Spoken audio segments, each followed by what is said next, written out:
Welcome back to another video. In this video, we are going to talk about segments in Google Analytics. We will see what are predefined segments and how we can create custom segment. So the basic purpose of segment is to create a parallel data from the overall data which we get from Google Analytics. So here if I click on audience and if I click on overview, so you can see there is a segment all users. So here I'll change the date range. I'll select from March 1st to May 19th and click on apply so we can get a good amount of data. So here now you can see there's 100% users. So still we have not created any segments. So now let's click on add segment and let's see what kind of options we can have.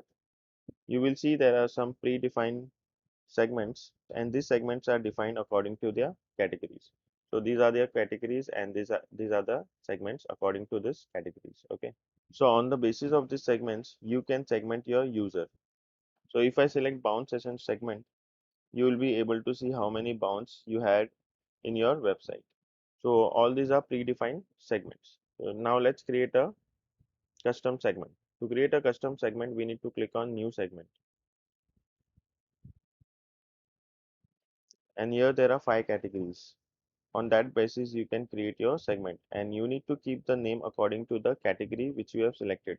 For example, if I select a category demographics, so I need to give a name as demographic segment. And then you can select the options here. Here you can see 100%. So right now the data is too less. So if I filter any option, it will not be get filtered. Okay. So if I click on 25 to 34, it shows zero users because there is no much data in it. So you won't be able to see any changes here. You can see only 0%.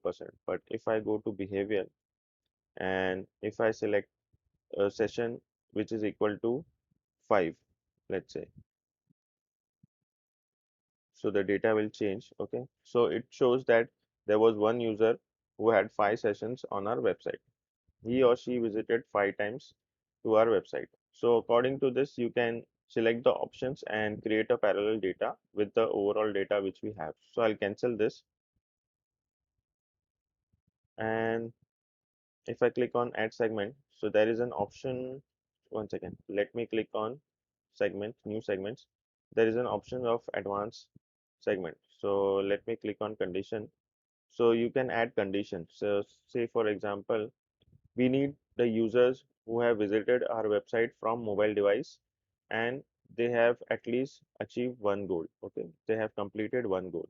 So what I'll do is here I'll select device category, which is mobile, which contains, okay, which contains mobile.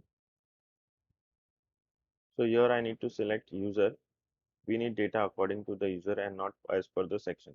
So device category which contains mobile, and we need to add one more filter. Here I will select goal completion, and which is equal to 1, let's suppose. So here you can see the data is now 0, but if I put 0, here you can see there were 7 users who have visited our website through mobile device. Okay, but they have not completed any goal. So if I put 1, so you can see the data is 0 because they have not completed the goal. So in this way you can have an advanced segment. This summary was not so important for me. I just wanted to show you how this section works. Okay, I hope you got the concept of segments. So this is it for this video and I'll see you in the next video. Till then, take care and bye bye.